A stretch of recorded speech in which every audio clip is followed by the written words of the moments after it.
Gracias, niños. Listo. Entonces, como les mencionaba, va a ser un análisis práctico. ¿Qué es esta ley o cuál? La ley 2466 nos está hablando de una reforma laboral que yo denomino estructural. ¿Cuál es el objetivo de esta reforma laboral? Orientarnos a garantizar un trabajo digno y decente. Si bien tiene una connotación, digamos, de muchos cambios desde los conceptos que vamos a revisar adelante, a mi criterio y a mi consideración, está muy orientada a garantizar ese trabajo digno para el empleado. Si bien se viene haciendo en lo largo de los años, pero el derecho es cambiante, el mundo es cambiante, en esa medida todo va a cambiar y debe ser en pro de garantizar ese trabajo digno. ¿Qué vamos a hablar en esta ahorita? Va a ser una guía estratégica de cumplimiento para las empresas. Nos vamos a enfocar en temas relacionados con modalidades de contrato, la jornada laboral, el teletrabajo y protocolos de prevención y acoso. Ay, listo. Bueno, entonces vamos a iniciar. Las modalidades de contrato laboral. Como es bien sabido, en Colombia se maneja una serie de modalidades, entre ellas está el contrato a término indefinido, a término fijo, al contrato obra-labor. ¿Qué sucede o qué pasa con esta ley 2466 del 2025? Va a restablecer y le va a dar un cambio. ¿En qué sentido? Que el contrato a término indefinido va a ser nuestra regla general de contratación en Colombia. Si bien las modalidades a término fijo y por obra labor sí se van a continuar manejando y van a seguir vigentes, va a disminuir en la medida que le vamos a dar protagonismo al contrato a término indefinido. ¿Qué se busca? Generar mayor formalidad. ¿Qué sucede? Y desde la práctica se estaba utilizando contratos a término fijo que realmente por su naturaleza no debían ser fijos. Lo mismo sucedía con el contrato por obra labor. Y me explico. Entonces lo vamos a dividir en tres puntos importantes para hablar sobre este tema. El contrato a término indefinido, como se les mencionaba, va a ser la nueva regla general. Entonces, lo ideal es que todas las empresas a partir de la entrada en vigencia usemos el contrato a término indefinido como nuestra regla base para la contratación de nuestro personal. Si no cumple las presunciones mínimas, ¿cuáles son esas presunciones mínimas? Que esté por escrito, que esté debidamente pactado en un tiempo definido y una labor específica, se va a sobreentender que es un contrato a término indefinido. Entonces, tienen que tener mucho cuidado en el momento que vayan a hacer las contrataciones, que quede todo quede debidamente escrito y diligenciado, bien sean las proformas que utilizan o si a partir de esta reforma van a empezar a modificar sus contratos de trabajo. ¿Por qué hablamos del término fijo? Porque anteriormente se tenía la concepción errada de que los contratos fijos pasados 3 años automáticamente se convertían en indefinidos. Eso era un error que en la práctica, digamos que se mencionaba, se socializaba, eso no era así. ¿Qué sucede? Que lo que pasa era que después de los 3 años no se podían hacer renovaciones que no fueran iguales a un año. Entonces, ejemplo, teníamos un contrato a término fijo por 6 meses. Cumplidos esos 3 años, no podríamos volver a renovarlo por 6 meses, sino lo mínimo que tendríamos que renovarlo es por un año. Entonces, dejando eso de lado y ya con nuestra reforma laboral, ley 2466, ¿qué nos dice la norma? El contrato término fijo máximo va a ser de 4 años. Una vez cumplidos esos 4 años, sí ya va a operar una renovación o un cambio automático a contrato a término indefinido. Entonces ahí, primera banderita y primera alerta, tenemos que tener muy en consideración que dentro de la labor que hagamos, independientemente del objeto de nuestras empresas, de que revisemos que no se nos vayan a pasar esos 4 años, porque ya la norma que me dice a mí, el empleado ya está cubierto y ya empezaría a operar un contrato a término indefinido. Entonces es muy importante que revisen, en dado caso que no quieran continuar, hacer una notificación, como bien lo sabes, del preaviso, que son 30 días previos a la notificación de la prórroga o de la terminación. ¿Para qué? Para que esto no se nos vuelva un contrato a término indefinido. Que es importante también aquí en los fijos, dejar muy bien escrito y definido cuál va a ser la labor específica que va a desarrollar este colaborador. Ahora bien, y muy importante, el contrato por hora de labor. Aún es mucho más la especificidad que se tiene que tener, porque tiene que ser muy preciso sí detallada la labor que se va a contratar o la obra que se va a desarrollar propiamente con ocasión de este contrato. ¿Qué es importante aquí? No podemos ser ambiguos, no nos puede faltar precisión. ¿Por qué? Porque automáticamente la norma me dice, si usted no es preciso, se sobreentendería que es un contrato no indefinido. Entonces, estos tres conceptos son muy importantes que los tengamos en consideración. Ahora bien, vámonos a la práctica y cuáles son las sugerencias y recomendaciones que hacemos de cara a la implementación de estas modalidades dentro de nuestras empresas. Uno, revisemos las plantillas contractuales.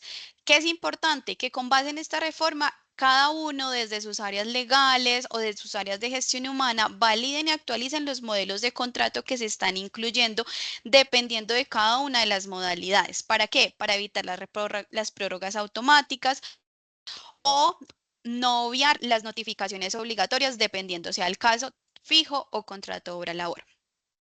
Es importante implementar un control administrativo, dependiendo de cada empresa donde tengan a cargo todo lo correspondiente a las modalidades de contrato. Es importante, como les mencionaba, establecer alertas para hacer las debidas notificaciones y los preavisos. Y las políticas de contratación es importante que los definan, bien sean en un manual, en un documento de procedimiento, dependiendo cómo lo hagan internamente. Sí es importante que lo justifiquemos y lo dejemos de manera específica y clara. Entonces, como para darles un ejemplo práctico, una empresa X, esto es muy relacionado con el contrato fijo, aunque pues ya lo había mencionado, pero miren, una empresa X contrata a término fijo por 9 meses, perdón. Tras 4 prórrogas de menos de un año cada una, la quinta prórroga, como les mencionaba, debe ser mínimo por un año. Y el cómputo total de esas prórrogas no puede superar los 4 años que les hago mención. Si no hacemos el proceso como debe ser y bajo la debida diligencia para el contrato a término fijo, el incumplimiento que nos va a causar que se convierta automáticamente en contrato a término indefinido. Listo. Vamos a hacer zoom a uno de los contratos que ha causado, digámoslo de alguna manera, un revuelo, que es el contrato de aprendizaje. ¿Qué me dice la norma y qué me dice la ley? Vamos a redefinir el contrato de aprendizaje y ya no va a ser un contrato meramente de aprendizaje, de las prácticas, sino va a ser un contrato especial. La norma lo define así como un contrato especial y su figura va a estar dada por el contrato a término fijo. ¿Qué pasa en el contrato de aprendizaje? No puede ser mayor a 3 años y continuamos estableciendo unos apoyos de sostenimiento. En el caso particular de los aprendices universitarios, se les va a garantizar que sea un salario mínimo mensual legal vigente. ¿Qué es importante acá? La cuota de monetización es definida como esa cuota que yo voy a pagar por el hecho de no hacer uso de, o no uso, no, perdónenme, sino por utilizar el recurso propiamente de un aprendiz. Y como bien lo saben, esa cuota de monetización se tiene que pagar propiamente, pues digamos que en este caso al SENA y equivaldría por cada aprendiz que no es contratado a 1.5 salarios mínimos mensuales legales vigentes. ¿Qué sucede y por qué lo traigo a colación? Hay muchas empresas y dentro de la práctica que por el costo que va a generar con esta nueva reforma, y hago mención y énfasis a este costo, porque realmente por tratarse de un contrato a término fijo y que su naturaleza ya no va a ser tan académica, sino más de índole especial, el aprendiz va a gozar y va a tener el derecho de acceder a los beneficios que tienen los demás colaboradores. Entonces, todo el tema de creencias laborales, seguridad social, pensión, salud y demás se va a manejar de la misma manera como si fuera un colaborador. Sumado a ello, si dentro de la empresa o la organización tienen alguna serie de beneficios, ellos también van a poder gozar de esos beneficios. Entonces, se tiene que hacer esa revisión y esa ponderación. ¿Qué es más beneficioso? Lo ideal sería que hiciéramos uso de estos recursos humanos muy valiosos. No obstante, hay organizaciones que consideran que estratégicamente una contratación directa es preferible hacer uso del pago de la monetización. Entonces, eso es muy importante. Aquí es importante también que revisemos dentro del contrato de aprendizaje. Esto es muy amplio, pero trato como de traerles lo más importante. Una sugerencia que se hace es aprovechar como esa alternancia formativa para integrar la teoría y la práctica. Acá se maneja el tema de la dualidad, entonces, ¿qué sucede con el contrato de aprendizaje? Lo ideal sería que fuese muy provechoso esa dualidad en el sentido de que tuviéramos una oportunidad amplia de patrocinar a estas personas desde pues que inician o en parte de su parte teórica para que ya dentro de la práctica vengan mucho más completos, profundizados, mucho más orientados respecto a cómo van a desarrollar sus prácticas y qué foco le van a dar de cara a sus prácticas y la implementación de lo que han aprendido ya propiamente dentro de la organización. Y como último tip importante, un registro y soporte legal. Aquí es muy importante ser muy acuiciosos, muy juiciosos con todo lo correspondiente a seguridad social, aportes de riesgo, comprobantes de pago, sostenimiento, para evitar ese traumatismo de que si bien se venía haciendo unos pagos correspondientes al contrato de aprendizaje, como bien les mencionaba anteriormente, por su modalidad especial de contrato a término fijo, ya tenemos que ser mucho más cuidadosos y rigurosos con esos pagos en debida forma y en los tiempos establecidos por la ley. Listo. Hasta el momento no hay ninguna pregunta. Listo. Bueno, continuamos con la reducción y organización de la jornada laboral. Aquí voy a tratar de ser muy específica. Vamos a hablar en términos de que la jornada máxima legal pasó de 48 horas a 42 horas semanales. ¿Qué es importante acá? Que no nos excedamos de ese tiempo que está fijo como la máxima legal y se haga una distribución flexible. Hay compañías que tienen sus horarios definidos en 5 días a la semana, otros en 6, y esto tiene que mediar, digamos que desde la necesidad propiamente del empleador y digamos que la necesidad también del trabajador de cara a esa organización. ¿Por qué hablo en términos de flexibilidad? La recomendación desde la práctica es, lo ideal no es superar esas 42 horas semanales y ya depende del objeto propiamente de cada organización, de cómo lo va a organizar. ¿Qué me dice la norma? Se permiten jornadas variables. Lo máximo son 9 horas diarias. Siempre se tiene que respetar este promedio. Hay compañías que lo tienen de menor tiempo, pero aquí lo importante es no superar, como bien les mencionaba. La distribución flexible es muy importante que se respete ese promedio semanal y que todo quede por un acuerdo por escrito. Hay unas reglas especiales y excepciones, eso también depende de cada organización, de cada empresa, pero que se debe garantizar que en caso tal de que trabajen menores de edad, la jornada debe ser reducida según la edad.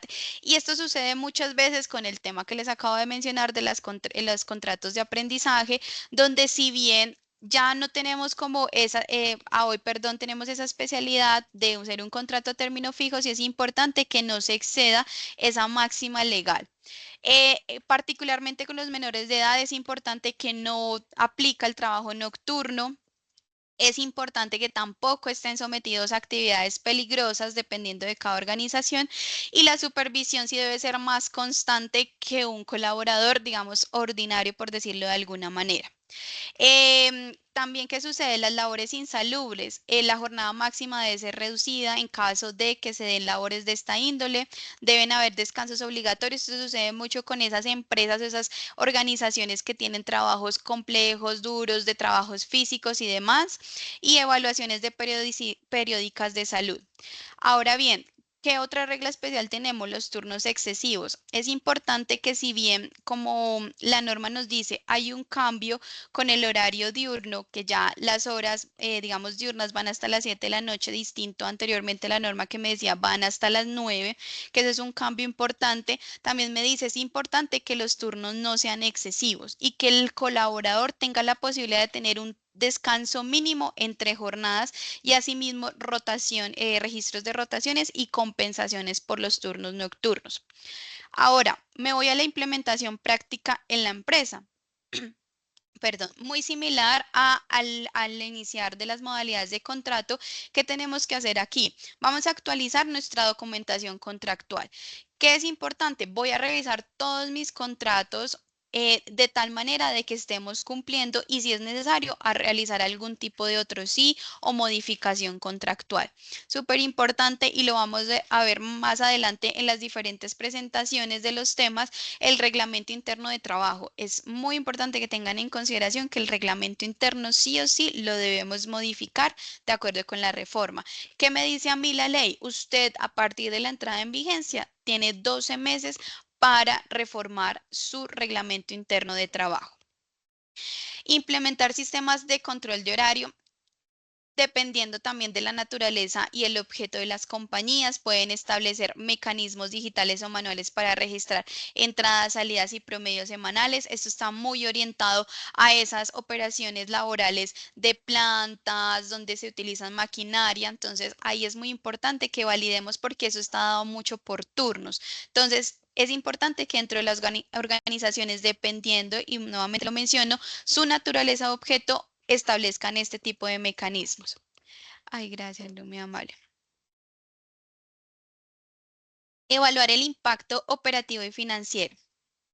También muy alineado con este tipo de empresas, vamos a analizar o la recomendación es analizar costos de recargo nocturno y horas extras. Aquí que es importante y más adelante lo vamos a hacer énfasis, ya la norma no me dice a mí, usted tiene que reportarle al Ministerio de Trabajo cuando vaya a desarrollar recargos nocturnos, hora extra. Sin embargo, usted por debida diligencia y control interno tiene que llevar un inventario y un registro de todos esos turnos, de esas horas extras, para capacitar consecuentemente a su equipo de trabajo y así a los supervisores para que tengan mucha mayor claridad de cómo se desarrolla a hoy esta reforma y estos cambios. Entonces les traigo un ejemplo muy sencillo y es una empresa logística con operarios en turno variable de acuerdo a la distribución de 42 horas en 6 días. En este caso particular, ellos cómo deberían tener organizadas sus jornadas, mínimo 4 horas continua, máximo 9 horas diarias.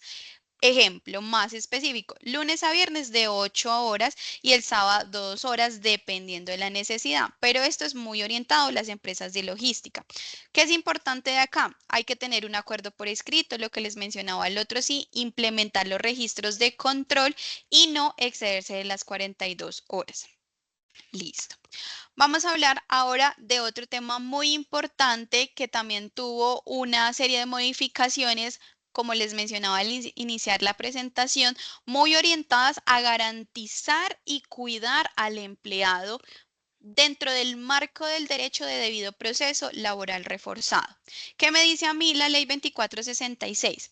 Voy a elevar los estándares del debido proceso. Si bien anteriormente y con base a nuestro Código Sustantivo de Trabajo, el empleado estaba cobijado por un derecho muy garantista, a hoy me lo refuerza y me va a establecer garantías mucho más constitucionales, orientadas a qué? A la dignidad humana, a la presunción de inocencia, derecho de defensa, derecho de contradicción, plazos mínimos y aquí voy a hablar en términos de proporcionalidad y derecho a impugnar decisiones, lo que conocemos como la imposición de sanciones. De aquí que es muy importante, y se los hablo desde la práctica y de la experiencia, es muy importante que dentro de su reglamento interno, ustedes, si bien nos estamos apoyando el Código Sustantivo de Trabajo, también dentro de la operación propia de sus empresas, revisen cuáles son aquellas faltas que alineadas con nuestra norma base, que es el Código Sustantivo, revisen cuáles son aquellas que mayor impacto me generan. ¿Por qué? Porque es importante tener una medición de las faltas, pero adicionalmente de las escalas. ¿Qué me explico con las escalas? Lo ideal es que el colaborador tenga un debido proceso y no que con el mero hecho de tener una primera falta ya automáticamente nos vayamos a una sanción que dentro de su gravedad pueda que no la merite. Me explico, un colaborador que llega reiteradamente tarde, entonces yo ya le hice el llamado de atención, vuelve y llegó tarde, le hice un llamado escrito, vuelve y llegó tarde, entonces ya hay una reincidencia, entonces yo ya agoté llamado de atención verbal, ya agoté llamado de atención por escrito.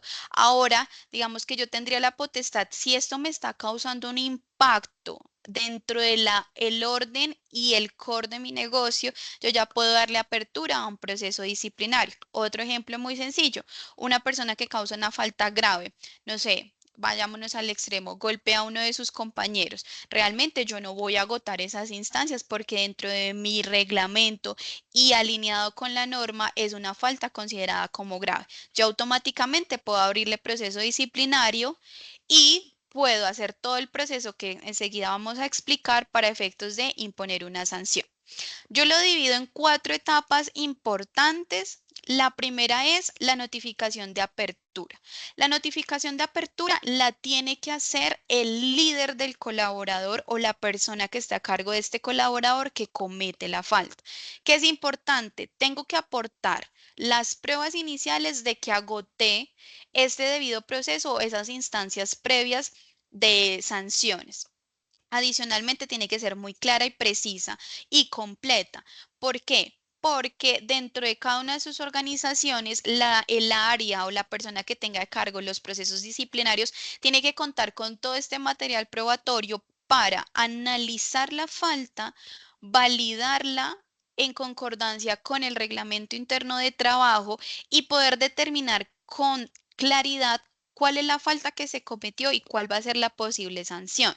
Eso de manera preliminar. ¿Qué sucede? A partir de que yo hago ese análisis, voy a hacer una apertura del proceso disciplinario. Esa apertura del proceso disciplinario que le va a permitir a mi colaborador que se ve inmerso en esta situación. Yo le voy a entregar esas pruebas de manera muy organizada. Le voy a entregar, me explico, me refiero a la persona que tiene a cargo los procesos disciplinarios. El trabajador va a obtener esa información ¿para qué? Para argumentar y dar o tener su derecho de defensa y contradicción de esas pruebas. Para ello va a contar con un plazo de descargos de mínimo 5 días hábiles al momento que se va a hacer los descargos como tal. Me explico. Yo le comparto la apertura al colaborador. Él va a tener 5 días para que revise esa información, haga todo lo correspondiente y tenga su derecho de defensa y contradicción. Y en ese momento que vamos a tener los descargos, él pueda comentar, validar, exponer las razones por las cuales, si bien él encuentra que está acorde lo que se le está, entre comillas, acusando, o tiene alguna evidencia que contrarie, digamos, lo que se está plasmando allí. ¿Por qué hago énfasis en esto? Porque anteriormente la norma no me hablaba de un tiempo específico para tener ese derecho de contradicción. Entonces aquí con esta nueva reforma le estamos dando un tiempo mucho más amplio al colaborador para que tenga esa oportunidad de defensa. Y ya como último punto, la resolución escrita fundamentada en las pruebas y la proporcionalidad de la falta. Entonces, en este caso, una vez notificada la decisión que tenga el área encargada, esta persona también va a tener una oportunidad de lo que denominamos como una apelación o un recurso para refutar esa decisión, pero no va a ser basado en las mismas pruebas que aportó anteriormente, sino tiene que aportar otras diferentes. Y ya esa instancia no va a ser a cargo de la persona que hizo todo este proceso, bien sea gestión humana, bien sea dirección legal, sino va a ser con un superior jerárquico a esta persona, que en la mayoría de los casos puede ser un gerente o un jefe de zona, dependiendo cómo esté organizada la estructura en cada organización. Aquí que es importante y me voy a enfocar es en los principios rectores de este procedimiento, es la presunción de inocencia, la contradicción probatoria, el derecho de defensa y la proporcionalidad. Como les mencionaba, tiende a ser mucho más garantista. A mi consideración, considero que es una oportunidad muy valiosa para que el colaborador también muestre, digamos que, cuáles son las razones que posiblemente lo motivaron y que también haya esa posibilidad de controvertir esas dos versiones en pro de tomar una decisión lo más justa posible en el caso que corresponde. Aquí que es importante, como les mencionaba, actualicemos el reglamento interno, creemos plantillas estandarizadas como para facilitar estos procesos, capacitar al equipo, muy importante. Si bien esto está liderado por un área en particular, es importante que esta información sea general para la organización o para la empresa. ¿Por qué? Porque no solo el área que esté en cargo tiene que conocer, sino consecuentemente los demás líderes. ¿Para qué? Para que hagan los debidos procesos previos que me permitan a mí, con el momento que me llega un proceso disciplinario, tener toda la información. Y súper importante, de la manera que les quede mucho más fácil, pero llevar control y seguimiento y la trazabilidad de cada uno de esos procesos disciplinarios, porque podemos estar expuestos a que alguna decisión que se tome no sea del mejor agrado, que obviamente un colaborador que es despedido, que es como la sanción más grave que se tiene, pueda recurrir a, pues, a otras instancias como es el Ministerio de Trabajo o una jurisdicción de lo laboral en el caso de presentar alguna demanda. Listo. Muy alineado a lo anterior, en la norma hace un zoom o un énfasis a todo lo relacionado con la prevención de acoso y discriminación laboral. ¿Qué sucede acá? La ley a mí me está ampliando los conceptos o las definiciones de violencia, acoso y discriminación laboral. No las está dejando desde el ámbito tan personal del relacionamiento propiamente entre colaboradores, sino me la lleva un poquito más allá, con temas relacionados con el trabajo, con temas relacionados con las instalaciones físicas, comunicaciones digitales, los transportes, las interacciones con los clientes o terceros, y me explico. Y les voy a dar un ejemplo muy práctico. Dentro de la organización estamos haciendo uso inadecuado de nuestros implementos o de las instalaciones físicas para generar bullying o matoneo dentro a uno de los colaboradores. Ejemplo, uso los celulares corporativos para crear un grupo en WhatsApp y voy a hablar mal de mi compañera Luisa, que mi compañera Luisa llega tarde, que se viste feo, que camina chueco, que mire cómo come, que mire que no sé qué, que trajo el pelo sucio. Todo ese tipo de información, eso ya es discriminación laboral y es acoso. Y es muy importante que tengan en cuenta. Anteriormente por la ley 1010, que está relacionada con todos estos temas de acoso, era mucho más estricta para esa demostración. A hoy la norma que me dice, por el mero hecho de usted sentirse violentado y afectado, demuéstremelo y no es necesario que me traiga gente acá, terceros me den testimonio de ellos. ¿Para qué? Con la mera denuncia yo puedo entrar como empleador a validar, digamos que esa situación y consecuentemente a ello generar protocolos que prevengan, atiendan, investiguen y reparen. Entonces digamos que eso es otro tema mucho más amplio que me gustaría explicárselos con mayor detalle, pero sí es muy importante que lo tengan en consideración. ¿Y qué se busca con esto? Un tema de prevención.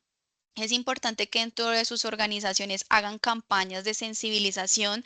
Si bien es muy complejo entrar a abordar temas como tan delicados, pero sí es importante que nosotros como empleadores tengamos esa sensibilidad de enseñarle a nuestro equipo de trabajo que esas cosas no se hacen. Y suena quizás como increíble, pero sí pasa en la práctica, en la vida real. Hay personas que acosan, entonces sí es importante que evitemos eso, que atendamos, que tengamos canales oficiales de denuncia, de atención inmediata a las víctimas y que generemos garantías de no represalias.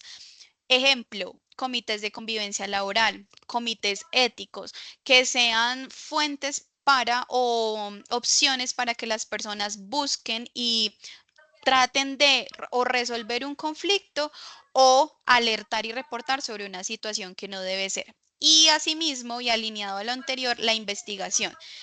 Hay que hacer investigaciones, bien sea por estos frentes como los comités o dar inicio a un proceso disciplinario cuando contemos con las evidencias de que estamos siendo víctimas de un acoso laboral y tengamos plenamente identificado quién es la persona que lo está realizando.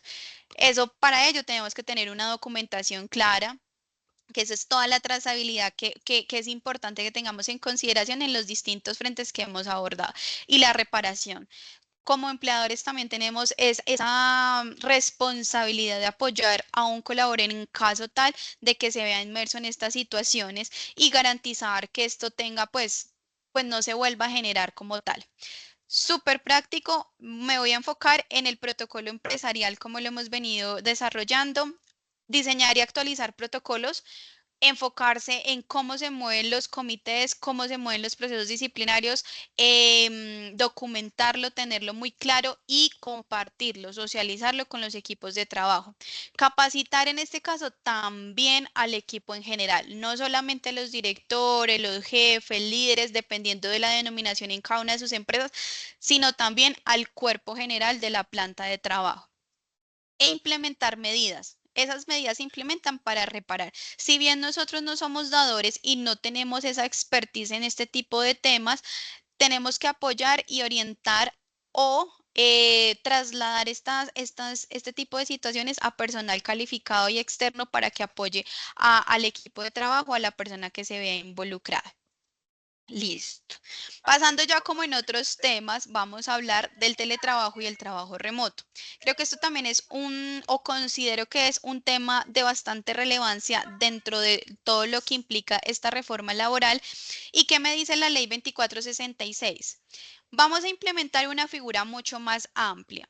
Dentro de la norma ustedes podrán encontrar que hay unas definiciones específicas y vamos a hablar de teletrabajo, de trabajo remoto, del trabajo transnacional, todo el tema híbrido. No me voy a enfocar tanto en estas definiciones, lo vamos a llevar un poquito más allá a la importancia y a las obligaciones que vamos a tener como empleador.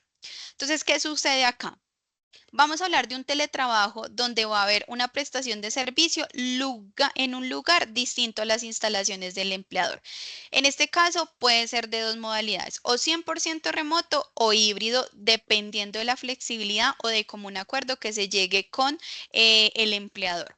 Aquí que es importante que el empleador tiene que garantizar todo lo relacionado con seguridad social y con la dotación que se le tiene que dar al colaborador, todo lo relacionado con equipos de cómputo de trabajo, los software, las licencias, el acceso a la VPN, los soportes técnicos cuando esté propiamente en su lugar de trabajo.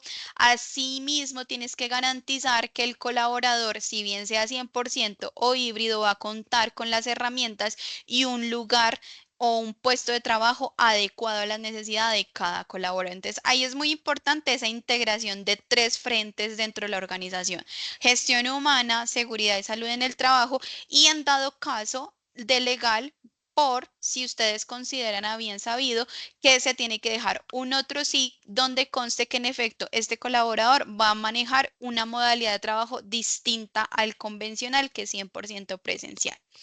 Otro concepto importante, el trabajo remoto.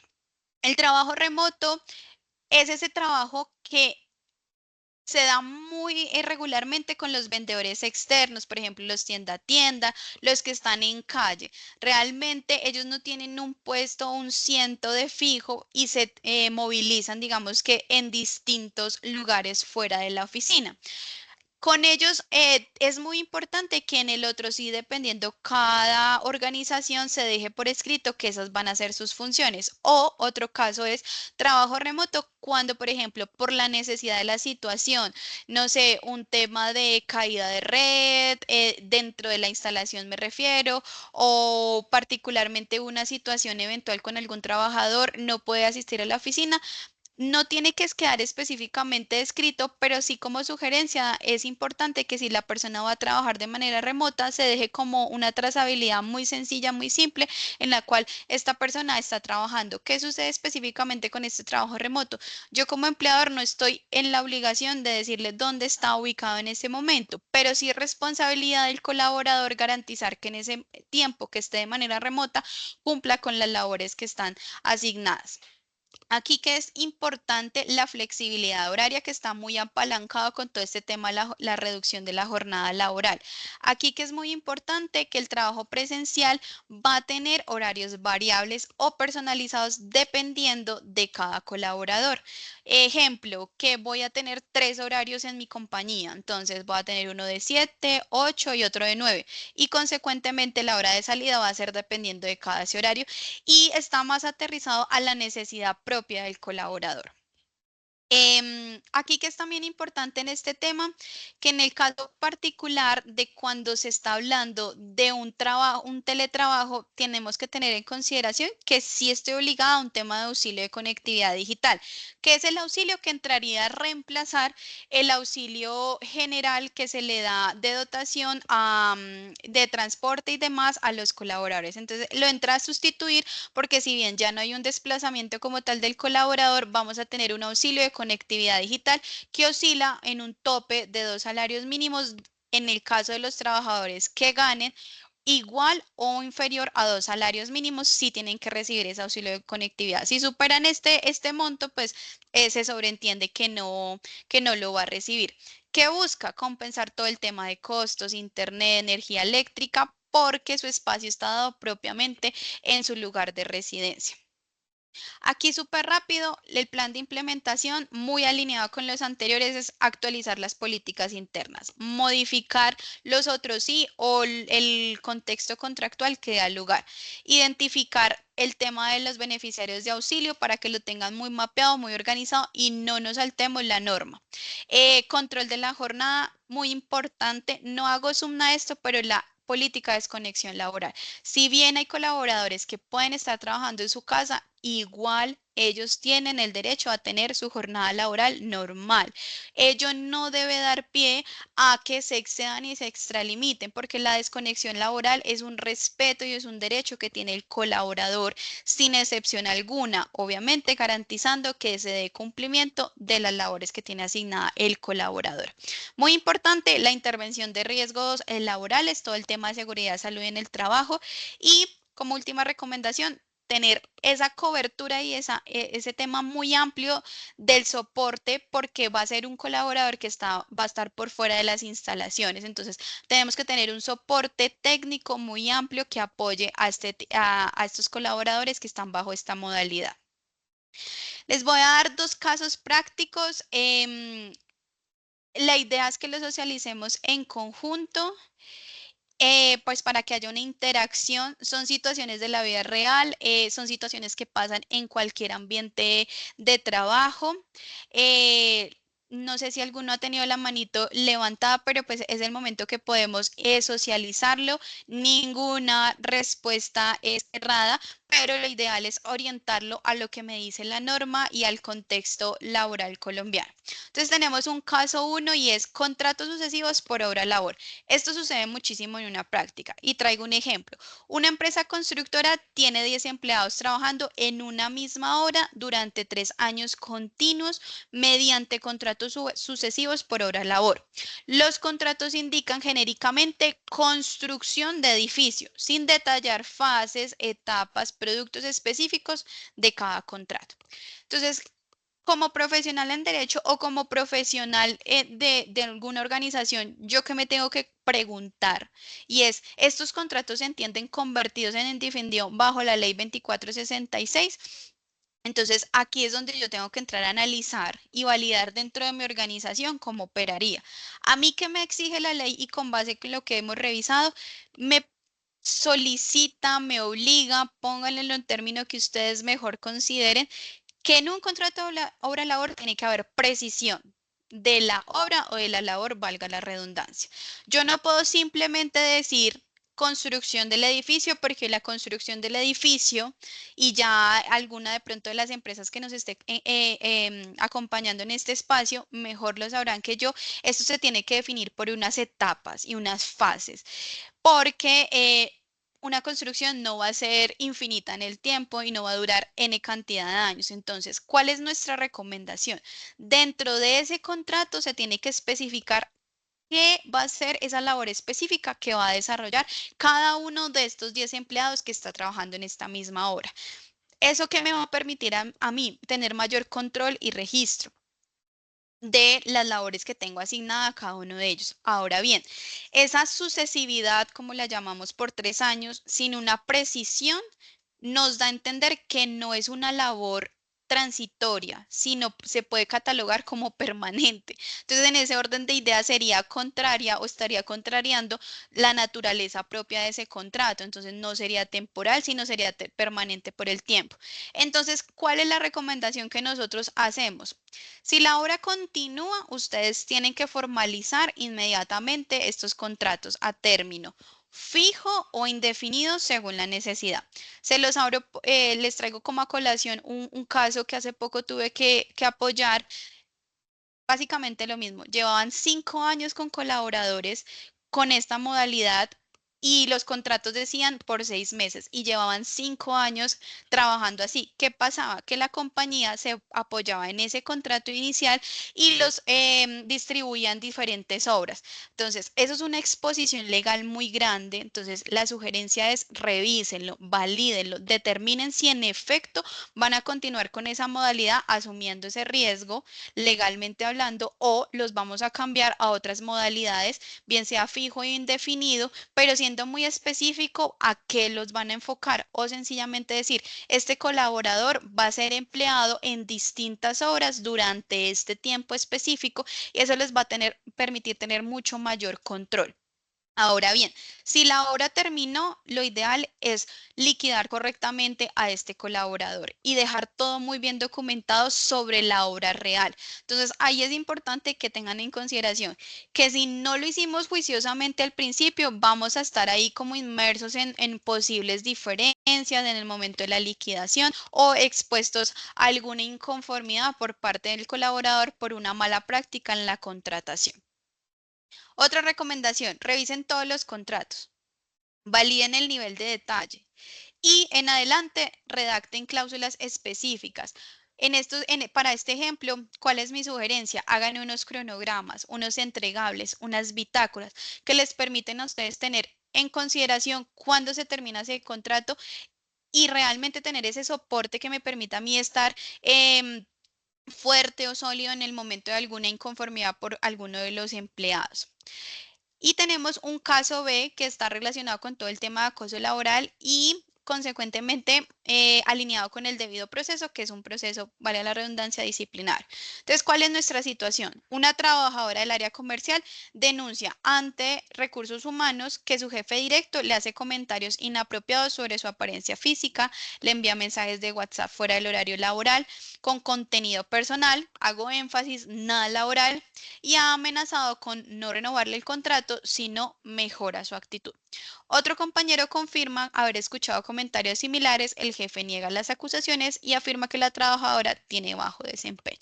Digamos que este es un caso que es muy recurrente. Muchas veces los colaboradores, por miedo, por tratarse de su jefe directo, no acuden a estas instancias que le permitan tener un apoyo y un acompañamiento y asimismo tampoco acuden a recursos humanos. Entonces yo como empleador, ¿qué me tengo que preguntar?